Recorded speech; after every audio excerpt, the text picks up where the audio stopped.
بسم اللہ الرحمن الرحیم۔ شروع اللہ کے نام سے جو بڑا مہربان نہایت رحم کرنے والا ہے۔ بسم اللہ، اللہ کے نام سے شروع۔ قرآن مجید کی ابتدا بسم اللہ سے اس لیے کی گئی تاکہ اللہ تعالیٰ کے بندے اس کی پیروی کرتے ہوئے ہر اچھے کام کی ابتدا بسم اللہ سے کریں، اور حدیث پاک میں بھی اچھے اور اہم کام کی ابتدا بسم اللہ سے کرنے کی ترغیب دی گئی ہے۔ چنانچہ حضرت ابو ہریرہ رضی اللہ تعالی عنہ سے روایت ہے، حضور اکرم صلی اللہ علیہ وآلہ وسلم نے ارشاد فرمایا، جس اہم کام کی ابتدا بسم اللہ الرحمن الرحیم سے نہ کی گئی ہو تو وہ ادھورا رہ جاتا ہے۔ لہٰذا تمام مسلمانوں کو چاہیے کہ وہ ہر نیک اور جائز کام کی ابتدا بسم اللہ الرحمن الرحیم سے کریں، اس کی بہت سی برکت ہے۔ الرحمن الرحیم، جو بہت مہربان رحم فرمانے والا ہے۔ اللہ تعالیٰ نے اپنی ذات کو رحمان اور رحیم فرمایا تو یہ اس کی شان سے بعید ہے کہ وہ رحم نہ فرمائے۔ مروی ہے کہ ایک سائل نے بلند دروازے کے پاس کھڑے ہو کر کچھ مانگا تو اسے تھوڑا سا دے دیا گیا۔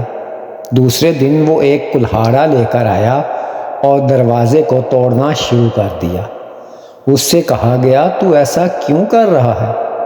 اس نے جواب دیا، تو دروازے کو اپنی عطا کے لائق کر یا اپنی عطا کو دروازے کے لائق بنا۔ اے ہمارے اللہ عز و جل، رحمت کے سمندروں کو تیری رحمت سے وہ نسبت ہے جو ایک چھوٹے سے ذرے کو تیرے عرش سے نسبت ہے، اور تو نے اپنی کتاب کی ابتدا میں اپنے بندوں پر اپنی رحمت کی صفت بیان کی، اس لیے ہمیں اپنی رحمت اور فضل سے محروم نہ رکھنا۔ بسم اللہ سے متعلق چند شرعی مسائل۔ علماء کرام نے بسم اللہ سے متعلق بہت سے شرعی مسائل بیان کیے گئے ہیں، ان میں سے کچھ یہ ہیں۔ نمبر 1، جو بسم اللہ ہر سورت کے شروع میں لکھی ہوئی ہے یہ پوری آیت ہے، اور جو آیت سورہ نمل کی آیت نمبر 30 میں ہے وہ اس آیت کا ایک حصہ ہے۔ نمبر 2، بسم اللہ ہر سورت کے شروع کی آیت نہیں بلکہ پورے قرآن کی ایک آیت ہے جسے ہر سورت کے شروع میں لکھ دیا گیا تاکہ دو سورتوں کے درمیان فاصلہ ہو جائے، اس لیے سورت کے اوپر امتیازی شان میں بسم اللہ لکھی جاتی ہے، آیات کی طرح ملا کر نہیں لکھتے۔ نیز حضرت جبرائیل علیہ السلام جو پہلی وحی لائے اس میں بسم اللہ نہ تھی۔ نمبر 3، تراویح پڑھانے والے کو چاہیے کہ وہ کسی ایک سورت کے شروع میں بسم اللہ آواز سے پڑھے تاکہ ایک آیت رہ نہ جائے۔ نمبر 4، تلاوت شروع کرنے سے پہلے اعوذ باللہ من الشیطان الرجیم پڑھنا سنت ہے، لیکن اگر شاگرد استاد سے قرآن مجید پڑھ رہا ہو تو اس کے لیے سنت نہیں۔ نمبر 5، سورت کی ابتدا میں بسم اللہ پڑھنا سنت ہے ورنہ مستحب۔ نمبر 6، اگر سورہ توبہ سے تلاوت شروع کی جائے تو اعوذ باللہ اور بسم اللہ دونوں کو پڑھ لیا جائے، اور اگر تلاوت کے دوران سورہ توبہ آ جائے تو بسم اللہ پڑھنے کی حاجت نہیں۔ معزز سامعین، ابھی ہم نے بسم اللہ الرحمن الرحیم کی شان نزول اور اس کے پڑھنے کا طریقہ سیکھا۔ اب ہم سورہ مریم کی چند آیات کا ترجمہ اور ان کی تفسیر بیان کریں گے۔ بسم اللہ الرحمن الرحیم، کاف ہا یا عین صاد، ذکر رحمت ربک عبدہ زکریا۔ ترجمہ، کاف ہا یا عین صاد، یہ تیرے رب کی اپنے بندے زکریا پر رحمت کا ذکر ہے۔ کاف ہا یا عین صاد، یہ حروف مقطعات ہیں، ان کی مراد اللہ تعالیٰ ہی بہتر جانتے ہیں۔ ذکر رحمتی ربک، یہ تیرے رب کی رحمت کا ذکر ہے، یعنی اے حبیب صلی اللہ علیہ وآلہ وسلم ہم آپ صلی اللہ علیہ وآلہ وسلم کے سامنے جو بیان کر رہے ہیں یہ آپ صلی اللہ علیہ وآلہ وسلم کے رب عز و جل کی اس رحمت کا ذکر ہے جو اس نے اپنے بندے حضرت زکریا علیہ السلام پر فرمائی۔ نیک بیٹا اللہ تعالیٰ کی بڑی رحمت ہے۔ اس آیت میں اللہ تعالیٰ کی رحمت سے مراد نیک اور صالح بیٹا عطا فرمانا ہے، اور بیٹا عطا فرمانے کے تذکرے کو رحمت الہی کا تذکرہ فرمایا گیا ہے۔ اس سے معلوم ہوا کہ نیک اور صالح بیٹا اللہ عز و جل کی بڑی رحمت ہے، خصوصاً جب کہ بڑھاپے میں عطا ہو۔ یاد رہے کہ نیک اولاد سے جس طرح دنیا میں فائدہ حاصل ہوتا ہے کہ وہ اپنے والدین کی خدمت کرتی ہے اور بڑھاپے میں ان کا سہارا بنتی ہے، اسی طرح مرنے کے بعد بھی نیک اولاد اپنے والدین کو نفع پہنچاتی ہے، جیسا کہ حضرت ابو ہریرہ رضی اللہ تعالی عنہ سے روایت ہے کہ نبی کریم صلی اللہ علیہ وآلہ وسلم نے ارشاد فرمایا، جب انسان فوت ہو جاتا ہے تو اس کے اعمال منقطع ہو جاتے ہیں، لیکن 3 عمل منقطع نہیں ہوتے۔ نمبر 1 صدقہ جاریہ، نمبر 2 علم نافع، نمبر 3 نیک اولاد جو اس کے لیے دعا کرتی رہتی ہے۔ لہٰذا ہر مسلمان کو چاہیے کہ وہ جب بھی اللہ تعالیٰ سے اولاد کی دعا مانگے تو نیک اولاد کی دعا مانگے۔ یوں ہی اسے چاہیے کہ وہ اپنی موجودہ اولاد کو بھی نیک بنانے کی کوشش کرے تاکہ جب وہ دنیا سے جائے تو اس کے پیچھے اس کی بخشش کی دعا مانگنے والا بھی کوئی ہو۔ اذ نادا ربہ نداء خفیا، ترجمہ جب اس نے اپنے رب کو آہستہ سے پکارا۔ اذ نادا ربہ نداء خفیا، جب اس نے اپنے رب کو آہستہ سے پکارا، یعنی حضرت زکریا علیہ السلام نے آہستہ آواز میں اللہ تعالیٰ سے دعا مانگی۔ مفسرین نے آپ علیہ السلام کی آہستہ آواز میں دعا مانگنے کی چند وجوہات ذکر کی ہیں۔ نمبر 1، آہستہ دعا مانگنے میں اخلاص زیادہ ہوتا ہے اور دعا مانگنے والا ریاکاری سے محفوظ رہتا ہے، اس لیے آپ علیہ السلام نے آہستہ دعا فرمائی۔ نمبر 2، لوگ اولاد کی دعا مانگنے پر ملامت نہ کریں، کیونکہ اس وقت حضرت زکریا علیہ السلام کی عمر شریف تقریباً 75 یا 80 سال تھی۔ نمبر 3، حضرت زکریا علیہ السلام کی آواز کمزوری کے باعث آہستہ ہو گئی تھی۔ آہستہ آواز میں دعا مانگنے کی فضیلت اور دعا مانگنے کا ایک ادب۔ اس آیت میں حضرت زکریا علیہ السلام کے آہستہ دعا مانگنے کا ذکر ہے۔ آہستہ دعا مانگنے کی فضیلت کے بارے میں حضرت انس رضی اللہ تعالی عنہ سے روایت ہے کہ نبی کریم صلی اللہ علیہ وآلہ وسلم نے ارشاد فرمایا، آہستہ آواز میں دعا کرنا 70 بلند آواز کی دعاؤں کے برابر ہے۔ نیز اس سے معلوم ہوا کہ آہستہ آواز میں دعا مانگنا دعا کے آداب میں سے ہے۔ اسی ادب کی تعلیم دیتے ہوئے ایک اور مقام پر اللہ تعالیٰ ارشاد فرماتے ہیں، ادعوا ربکم تضرعا وخفیۃ، ترجمہ اے رب اپنے رب سے گڑ گڑاتے ہوئے اور آہستہ آواز میں دعا کیا کرو۔ دعا نرم اور پست آواز سے ہو کہ اللہ تعالیٰ سمیع اور قریب ہے۔ جس طرح چلانے سے سنتا ہے اسی طرح آہستہ آواز میں بھی سنتا ہے۔ یعنی دلوں کا ارادہ، نیت، خطرہ کے جیسے اس کا علم تمام موجودات اور معدومات کو محیط یعنی گھیرے ہوئے ہے، یوں ہی اس کے سمیع اور بصیر جمیع موجودات کو عام و شامل ہے۔ اپنی ذات و صفات و دلوں کے ارادات و خطرات اور تمام اعیان و اعراض کائنات ہر شے کو دیکھتا بھی ہے اور سنتا بھی ہے۔ نہ اس کا دیکھنا رنگ و ضو یعنی روشنی سے خاص نہ ہو، اس کا سننا آواز کے ساتھ مخصوص ہے۔ دعا کے فضائل۔ دعا کے بہت سے فضائل ہیں جن کو ابھی ہم نے احادیث مبارکہ کی اور قرآن کی روشنی میں جانا۔ نوٹ: حضرت زکریہ علیہ السلام کی دعا مانگنے سے متعلق انتہائی ایمان فروز کلام سورہ آل عمران کی آیت نمبر 37 اور 38 کے تحت مذکورہ تفصیل میں ہے۔ قال ربی انی وہن العظم منی واشتعل الرأس شیبا ولم اکن بدعائک ربی شقیا۔ ترجمہ: عرض کی، اے میرے رب، بے شک میری ہڈی کمزور ہو گئی اور سر نے بڑھاپے کا شعلہ چمکا دیا، یعنی بوڑھا ہو گیا ہوں، اور اے میرے رب میں تجھے پکار کر کبھی محروم نہیں ہوا۔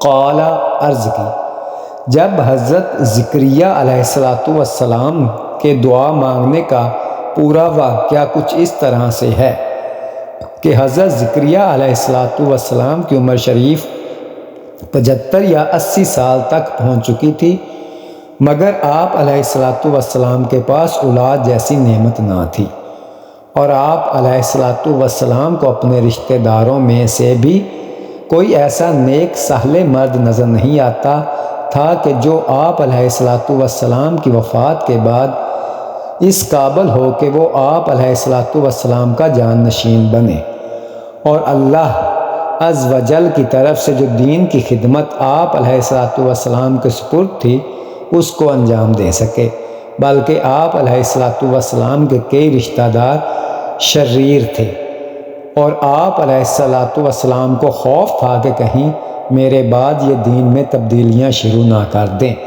اسی وجہ سے آپ علیہ السلام بہت فکر مند رہا کرتے تھے۔ یہی احساس جب زیادہ بڑھاپا آیا تو اور بڑھ گیا، تو بالآخر اللہ عز و جل کی بارگاہ میں دعا کے لیے ہاتھ اٹھا دیے اور اللہ عز و جل کی بارگاہ میں عرض کر دی کہ مجھے نیک صالح بیٹا عطا فرما جو تیرا بھی پسندیدہ ہو، اور وہ میرے بعد میرا وارث بنے اور دین کی خدمت کرے۔ انی وہن العظم منی، بے شک میری ہڈی کمزور ہو گئی۔ حضرت زکریہ علیہ السلام نے اپنی دعا کی ابتدا اس طرح کی کہ اے میرے مولا عز و جل، تو جانتا ہے کہ میں بوڑھا ہو چکا ہوں اور بڑھاپے کی کمزوری اس انتہا کو پہنچ چکی ہے کہ سب سے مضبوط عضو ہڈی بھی کمزور ہو گئی ہے، اور جب یہ کمزور ہو چکی تو باقی اعضاء کا حال محتاج بیان نہیں، اور میرے سر کے بال بھی سفید ہو چکے ہیں، اور اے میرے رب عز و جل، آج سے تیری بارگاہ میں نے جو بھی دعائیں کی ہیں تو نے وہ قبول کی ہیں، لہٰذا مجھے امید ہے کہ تو میری یہ دعا بھی قبول کرے گا۔ آیت: ربی انی وہن العظم منی سے حاصل ہونے والی معلومات۔ اس آیت سے چند باتیں معلوم ہوئیں، وہ درج ذیل ہیں۔ نمبر 1، جب بھی اللہ تبارک و تعالیٰ کی بارگاہ میں دعا مانگی جائے تو پہلے اپنے ان امور کا ذکر کیا جائے جن سے دعا مانگنے والے کی عاجزی اور انکساری کا اظہار ہو۔ نمبر 2، اپنی حاجت عرض کرنے سے پہلے اپنے اوپر اللہ عز و جل کی نعمت و رحمت اور لطف و کرم کا ذکر کیا جائے۔ نمبر 3، پہلے جو دعا قبول ہو چکی اسے دوبارہ دعا کرتے وقت اللہ تعالیٰ کی بارگاہ میں وسیلہ بنایا جائے۔ نمبر 4، انبیاء کرام علیہ السلام کی دعائیں قبول ہوتی ہیں، اس لیے ان کی دعائیں کرائی جاتی ہیں۔ یوں ہی اولیاء کرام رحمت اللہ تعالی سے بھی دعائیں اس لیے دعا کرنے کی عرض کی جاتی ہے کہ ان کی بھی دعائیں قبول ہوتی ہیں۔ وَإِنِّي خِفْتُ الْمَوَالِيَ مِنْ وَرَائِي وَكَانَتِ امْرَأَتِي عَاقِرًا فَهَبْ لِي من لدنک ولیا یرثنی ویرث من آل یعقوب واجعلہ ربی رضیہ۔ ترجمہ: اور بے شک مجھے اپنے بعد اپنے رشتہ داروں کا ڈر ہے اور میری بیوی بانجھ ہے، تو مجھے اپنے پاس سے کوئی ایسا وارث عطا فرما جو میرا جان نشین ہو اور یعقوب کی اولاد کا وارث ہو، اور اے میرے رب اسے پسندیدہ بنا دے۔ رشتہ داروں سے مراد چچا زاد بھائی ہیں، اور ڈر کی وجہ یہ تھی کہ وہ بنی اسرائیل کے شریر لوگ تھے، اور آپ علیہ الصلوۃ والسلام کو خوف تھا کہ کہیں میری وفات کے بعد یہ لوگ دین میں تبدیلی نہ کر دیں اور صحیح طور پر دین کی خدمت نہ کریں۔ اسی وجہ سے آپ علیہ الصلوۃ والسلام نے اپنے بیٹے کے لیے اپنے بعد اپنی پشت نیک بیٹے کا مطالبہ کیا تاکہ وہ دین کو زندہ رکھنے کے معاملے میں ان کی پیروی کرے۔ چنانچہ آپ علیہ الصلوۃ والسلام نے یوں عرض کی: اے میرے رب عز و جل، بے شک مجھے اپنے بعد اپنے رشتہ داروں کی طرف سے دین میں تبدیلی کر دینے کا ڈر ہے، اور میری بیوی بانجھ ہے جس سے اولاد نہیں ہو سکتی، تو مجھے اپنے پاس سے کسی سبب کے بغیر کوئی ایسا وارث عطا فرما دے جو میرے علم اور آل یعقوب کی نبوت کا وارث ہو، یعنی اسے اس قابل بنا دے کہ اس کی طرف وحی کی جا سکے، اور اے میرے رب عز و جل اسے ایسا بنا دے کہ تو اس سے راضی ہو اور وہ تجھ سے اور تیرے حکم سے راضی ہو۔ یاد رہے کہ جس وقت آپ علیہ الصلوۃ والسلام نے بیٹے کے لیے دعا کی، اس وقت آپ کی زوجہ کی عمر تقریباً 70 سال تھی۔ حضرت زکریا علیہ الصلوۃ والسلام نے بیٹے کے لیے جو دعا کی تھی، اس میں آپ علیہ الصلوۃ والسلام نے دعا کے آخر میں فرمایا کہ اسے اپنا پسندیدہ بندہ بنانا۔ اس میں بھی کئی راز پوشیدہ تھے، اس لیے ہمارے لیے نصیحت یہ ہے کہ جب بھی اولاد کی دعا مانگی جائے تو نیک اور صالح اولاد کی دعا مانگی جائے، ورنہ یہ بھی ہو سکتا ہے کہ دعا مانگی اور قبول ہوئی اور اولاد مل گئی مگر اس اولاد نے جینا حرام کر دیا۔ سورہ مریم کی آیت نمبر 5 اور 6 سے حاصل ہونے والی معلومات۔ ان آیات مبارکہ سے یہ چیزیں معلوم ہوئیں: نمبر 1، حضرت زکریا علیہ الصلوۃ والسلام کا نیک صالح بیٹے کے لیے دعا کرنا دین کے لیے تھا، نہ کہ کسی دنیاوی غرض سے۔ نمبر 2، انبیاء علیہ الصلوۃ والسلام کی وراثت علم و حکمت سے ہی ہوتی ہے، لہٰذا آپ علیہ الصلوۃ والسلام نے دعا میں اسی وراثت کا ذکر فرمایا۔ نمبر 3، بیٹے کی دعا کرنا سنت انبیاء علیہ الصلوۃ والسلام ہے، مگر اس لیے کہ وہ توشہ آخرت ہو۔ البتہ یہ یاد رہے کہ بیٹی پیدا ہونے پر غم کرنا کفار کا طریقہ ہے۔ یا زکریا انا نبشرک بغلام اسمہ یحییٰ لم نجعل لہ من قبل سمیٰ۔ ترجمہ: اے زکریا، ہم تجھے ایک لڑکے کی خوشخبری دیتے ہیں جس کا نام یحییٰ ہے، اس سے پہلے ہم نے اس نام کا کوئی دوسرا نہ بنایا۔ اللہ تعالیٰ نے حضرت زکریا علیہ الصلوۃ والسلام کی یہ دعا قبول فرمائی اور ارشاد فرمایا: اے زکریا، ہم تجھے ایک لڑکے کی خوشخبری دیتے ہیں جو آپ علیہ الصلوۃ والسلام کی طلب کے مطابق آپ کے علم اور آل یعقوب کی نبوت کا وارث ہوگا۔ اس کا نام یحییٰ ہے، اور اس سے پہلے ہم نے اس نام کا کوئی دوسرا نہ بنایا، نہ اس کا نام یحییٰ رکھا۔ یہاں اس آیت مبارکہ سے متعلق 3 باتیں قابل ذکر ہیں۔ نمبر 1، سورہ آل عمران کی آیت نمبر 39 میں ذکر ہوا کہ حضرت زکریا علیہ الصلوۃ والسلام کے دعا مانگنے کے بعد فرشتوں نے انہیں حضرت یحییٰ علیہ الصلوۃ والسلام کی بشارت دی، اور اس آیت سے یہ ثابت ہوتا ہے کہ اللہ تعالیٰ نے انہیں حضرت یحییٰ علیہ السلام کی بشارت دی۔ اس بارے میں عالمین فرماتے ہیں ہو سکتا ہے کہ بشارت 2 مرتبہ دی گئی ہو، یعنی ایک مرتبہ اللہ تعالیٰ نے اور ایک مرتبہ فرشتوں نے بشارت دی۔ نمبر 2، اس آیت میں اللہ تعالیٰ نے حضرت زکریا علیہ السلام کو ان کا نام لے کر پکارا، اسی طرح دیگر انبیاء کرام علیہ السلام کو بھی قرآن مجید میں ان کا نام لے کر پکارا گیا۔ اس کے بارے میں علماء کرام فرماتے ہیں قرآن عظیم کا عام محاورہ ہے کہ تمام انبیاء کرام کو نام لے کر پکارتا ہے، مگر جہاں محمد رسول اللہ صلی اللہ علیہ وآلہ وسلم سے خطاب فرمایا، حضور کے اوصاف جلیلہ اور القاب جمیلہ ہی سے یاد کیا گیا۔ چنانچہ کہیں ارشاد فرمایا یا ایہا النبی انا ارسلناک، سورہ احزاب آیت نمبر 45، اے نبی ہم نے تجھے رسول کیا۔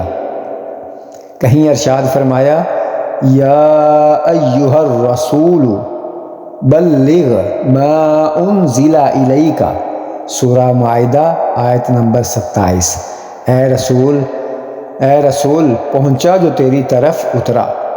کہیں ارشاد فرمایا یا ایہا المزمل قم اللیل، سورہ مزمل آیت 1 تا 2، اے کپڑا اوڑھے لیٹنے والے رات میں قیام فرما۔ کہیں ارشاد فرمایا یا ایہا المدثر قم فانذر، سورہ مدثر آیت 1 تا 2، اے جھرمٹ مارنے والے کھڑا ہو لوگوں کو ڈر سنا۔ کہیں ارشاد فرمایا یاسین والقرآن الحکیم انک لمن المرسلین، سورہ یاسین آیت نمبر 1 تا 3، اے یاسین یا اے سردار مجھے قسم ہے حکمت والے قرآن کی، بے شک تو مرسلوں سے ہے۔ کہیں ارشاد فرمایا طٰہٰ ما انزلنا علیک القرآن لتشقیٰ، سورہ طٰہٰ آیت 1 تا 2، اے طٰہٰ یا اے پاکیزہ رہنما ہم نے تجھ پر قرآن اس لیے نہیں اتارا کہ تو مشقت میں پڑے۔ ہر ذی عقل جانتا ہے کہ جوان نداؤں اور ان خطابوں کو سنے گا، حضور سید المرسلین و انبیاء سابقین کا فرق جان لے گا۔ امام علماء کرام فرماتے ہیں بادشاہ جب اپنے تمام امراء کو نام لے کر پکارے اور ان میں سے خاص ایک مقرب کو یوں ندا فرمائے کہ اے مقرب حضرت، اے نائب سلطنت، اے صاحب عزت، اے سردار مملکت، تو کیا اس بات میں کسی طرح مہر ریب و شک باقی رہے گا کہ بندہ بارگاہ رسولطانی میں سب سے زیادہ عزت و وجاہت والا اور سرکاری سلطانی کا تمام اراکین سے بڑھ کر پیارا ہے۔ نمبر 3، اللہ تعالیٰ نے حضرت یحییٰ علیہ السلام کو یہ فضیلت عطا فرمائی کہ ان کی ولادت سے پہلے ان کا نام رکھ دیا۔ اسی طرح حضرت عیسیٰ علیہ السلام کو بھی یہ فضیلت عطا ہوئی کہ ان کی ولادت سے پہلے ان کا نام بتا دیا گیا، اور اللہ تعالیٰ نے اپنے حبیب صلی اللہ علیہ وآلہ وسلم کو جو مقام عطا کیا وہ تمام انبیاء کرام علیہ السلام سے بڑھ کر ہے کہ میثاق کے دن تمام انبیاء کرام علیہ السلام کی محفل میں آپ صلی اللہ علیہ وآلہ وسلم کا تذکرہ فرمایا۔ انسان کی تخلیق کا سلسلہ شروع ہونے سے پہلے ہی آپ صلی اللہ علیہ وآلہ وسلم کے اسم گرامی کو اپنے نام کے ساتھ عرش کے پایوں پر لکھ دیا، اور ان کے اسم گرامی کے وسیلے سے جب حضرت آدم علیہ السلام نے دعا مانگی تو اللہ تعالیٰ نے ان کی دعا کو شرف قبولیت عطا فرمایا۔ حضرت ابراہیم علیہ السلام نے ان کے لیے اپنی اولاد میں ہونے کی دعا مانگی، اور حضرت عیسیٰ علیہ السلام نے آپ صلی اللہ علیہ وآلہ وسلم کے اسم مبارکہ بتا کر صدیوں پہلے آپ صلی اللہ علیہ وآلہ وسلم کے دنیا میں تشریف آوری کی بشارت دی، اور یہ وہ مرتبہ عظمیٰ ہے جو اللہ تعالیٰ نے اپنے حبیب حضرت محمد مصطفیٰ صلی اللہ علیہ وآلہ وسلم کے سوا کسی اور کو عطا نہیں فرمایا۔ قال ربی انا یکون لی غلام وکانت امرأتی عاقرا وقد بلغت من الکبر عتیا۔ ترجمہ عرض کی، اے میرے رب، میرے لڑکا کہاں سے ہوگا، حالانکہ میری بیوی بانجھ ہے اور میں بڑھاپے کی وجہ سے سوکھ جانے کی حالت کو پہنچ چکا ہوں۔ حضرت زکریا علیہ السلام نے جب بیٹے کی خوشخبری سنی تو عرض کی، اے میرے رب عز و جل، میرے ہاں لڑکا کس طرح ہوگا، کیونکہ میری بیوی نے اپنی اور میری جوانی کے زمانے میں بچہ نہیں جنا، تو اب بڑھاپے کی حالت میں وہ کس طرح جنے گی، اور میں بھی بڑھاپے کی وجہ سے خشک لکڑی کی طرح سوکھ جانے کی حالت کو پہنچ چکا ہوں۔ یاد رہے کہ حضرت زکریا علیہ السلام کے اس طرح عرض کرنے سے اللہ عز و جل کی قدرت پر کسی عدم یقین کا اظہار نہیں تھا، بلکہ معلوم یہ کرنا تھا کہ بیٹا کس طرح عطا کیا جائے گا، کیا ہمیں دوبارہ جوانی عطا کی جائے گی یا اسی عمر میں بیٹا عطا کیا جائے گا۔ حضرت زکریا علیہ السلام کا یہ کلام سورہ آل عمران کی آیت نمبر 40 میں بھی گزر چکا ہے۔ قال کذالک قال ربک هو علی ہین وقد خلقتک من قبل ولم تک شیئا۔ ترجمہ، فرمایا ایسا ہی ہے، تیرے رب نے فرمایا ہے کہ یہ میرے اوپر بہت آسان ہے، اور میں نے تو اس سے پہلے تجھے پیدا کیا، حالانکہ تم کچھ بھی نہ تھے۔ حضرت زکریا علیہ السلام کی عرض کے جواب میں یہاں فرمایا گیا کہ بیٹا اسی حالت میں دیا جائے گا، اور یہ میرے اوپر بہت آسان ہے کہ میں بڑھاپے کے عوارض دور کر کے آپ میں جوانوں سے قوت و توانائی پیدا کر دوں، اور آپ علیہ السلام کی بیوی کے مرض کو دور کر کے انہیں صحت عطا کر دوں، کیونکہ اللہ تعالیٰ نے حضرت یحییٰ علیہ السلام سے پہلے آپ کو اس وقت پیدا کر دیا جب آپ کچھ بھی نہ تھے، تو رب تعالیٰ معدوم کو موجود کرنے پر قادر ہے، وہ بڑھاپے میں اولاد عطا فرمانے پر بھی یقیناً قادر ہے۔ قال رب اجعل لی آیاتا قال آیاتک الا تکلم الناس ثلاث لیال سویا۔ ترجمہ، عرض کی، اے میرے رب، میرے لیے کوئی نشانی مقرر فرما دے۔ فرمایا، تیری نشانی یہ ہے کہ تم بالکل تندرست ہوتے ہوئے بھی 3 رات دن لوگوں سے کلام نہ کر سکو گے۔ حضرت زکریا علیہ السلام کو جب یہ بتا دیا گیا کہ اسی عمر میں بیٹا عطا ہوگا، تو آپ علیہ السلام نے مزید عرض کی، اے میرے رب عز و جل، میری بیوی کے حاملہ ہونے کی کوئی نشانی بتا دی جائے، تاکہ میں اس وقت سے تیری اس عظیم نعمت کا شکر ادا کرنے میں مشغول ہو جاؤں۔ اللہ تبارک و تعالیٰ نے ارشاد فرمایا کہ آپ علیہ السلام کے لیے آپ کی زوجہ کے حاملہ ہونے کی نشانی یہ ہے کہ آپ صحیح سالم ہونے کے باوجود اور گونگا ہونے کے بغیر 3 دن رات لوگوں سے کلام نہ کر سکیں گے۔ چنانچہ ایسا ہی ہوا کہ ان ایام میں آپ لوگوں سے کلام کرنے پر قادر نہ ہوئے، البتہ جب اللہ تعالیٰ کا ذکر کرنا چاہتے تو زبان کھل جاتی۔ حقیقی موثر اللہ تعالیٰ ہے۔ اس سے معلوم ہوا کہ آپ کو کنگ کی بیماری نہ ہوگی، کیونکہ انبیاء علیہ الصلوۃ والسلام کو اس بیماری سے محفوظ ہیں۔